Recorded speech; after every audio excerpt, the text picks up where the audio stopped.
السلام علیکم ورحمۃ اللہ وبرکاتہ۔ پرانے زمانے کی بات ہے، کسی گاؤں میں ایک چغل خور رہتا تھا۔ اسے چغلی کھانے کی بہت بری عادت تھی۔ جب تک وہ کسی کی چغلی نہ کھا لیتا اسے چین نصیب نہ ہوتا تھا۔ اس وجہ سے گاؤں میں اسے کوئی نوکر رکھنے پر تیار نہ ہوتا تھا۔ آخر بھوک سے تنگ آ کر اس نے اپنا گاؤں چھوڑ دیا۔ چلتے چلتے وہ ایک اور گاؤں میں جا پہنچا۔ یہاں اسے کوئی نہ جانتا تھا۔ وہ ایک کسان کے پاس اس شرط پر ملازم ہو گیا کہ وہ تنخواہ نہیں لے گا، صرف روٹی کپڑا لے گا۔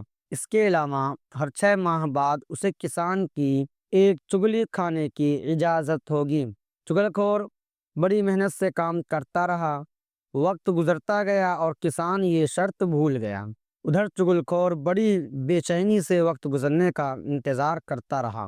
آخر خدا خدا کر کے 6 ماہ گزر گئے۔ اب وہ شرط کے مطابق کسان کی چگلی کھا سکتا تھا۔ ایک دن کسان اپنے کھیتوں میں کام کر رہا تھا اور گھر میں اس کی بیوی اکیلی تھی۔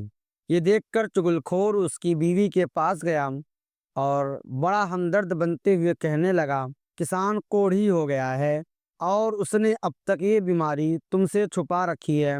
وہ بڑی حیران ہوئی اور بولی، مجھے کیسے معلوم ہوگا کہ وہ کوڑھی ہو گیا ہے؟ چگل خور نے بتایا کہ کوڑھی کا جسم نمکین ہو جاتا ہے۔ اگر اپنی تسلی کرنا چاہو تو کسان کے جسم کو چاٹ کر دیکھ لو۔ کسان کی بیوی چگل خور کی باتوں میں آ گئی۔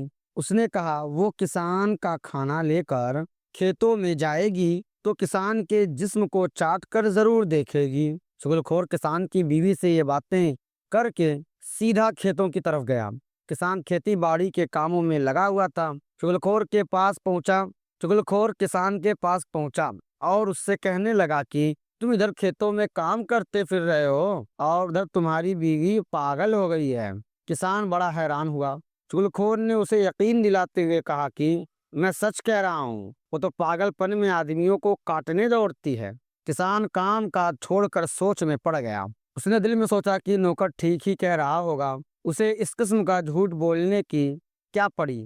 چگل خور نے اسے پریشان دیکھ کر کہا کہ تمہیں میری بات پر یقین نہیں تو کل جب وہ کھانا لے کر آئے گی تو اس وقت دیکھ لینا۔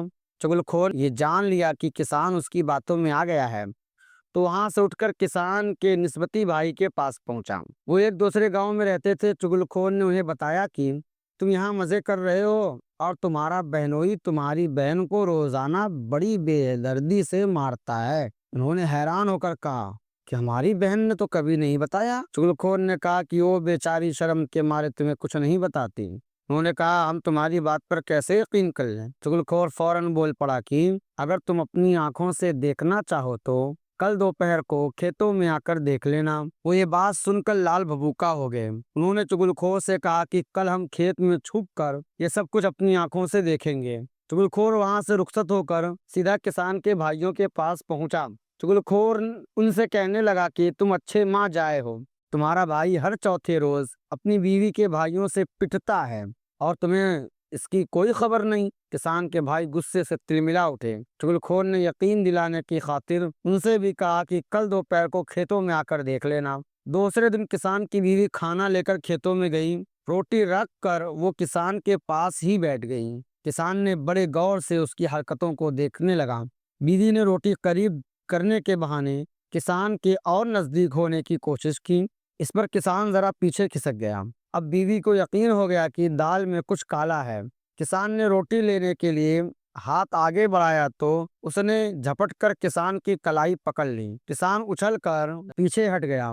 اب اسے یقین ہو گیا کہ اس کی بیوی پاگل ہو گئی ہے۔ بیوی ایک بار پھر آگے بڑھی اور زبان نکال کر کسان کو چاٹنے کی کوشش کرنے لگی۔ کسان نے آؤ دیکھا نہ تاؤ بیوی کو پیٹنا شروع کر دیا۔ کسان کے نسبتی بھائی قریبی کھیت میں چھپے ہوئے تھے۔ یہ دیکھ کر باہر نکل آئے اور کسان پر ٹوٹ پڑے۔ ایک دوسرے کھیت میں چھپے ہوئے کسان کے بھائی بھی میدان میں اتر پڑے۔ سب نے ایک دوسرے کو اتنا مارا کہ خون میں نہا گئے۔ آخر ادھر ادھر کے لوگوں نے آ کر انہیں ایک دوسرے سے الگ کیا۔ جب ان کا غصہ قدرے کم ہوا تو لوگوں نے لڑنے کی وجہ دریافت کی۔ سب نے اپنی اپنی بات بتائی۔ معلوم ہوا کہ یہ سب چگل خور کی کارستانی ہے۔ وہ سب اس کی تلاش میں نکلے لیکن اس وقت تک چگل خور وہ گاؤں چھوڑ کر کہیں دور جا چکا تھا۔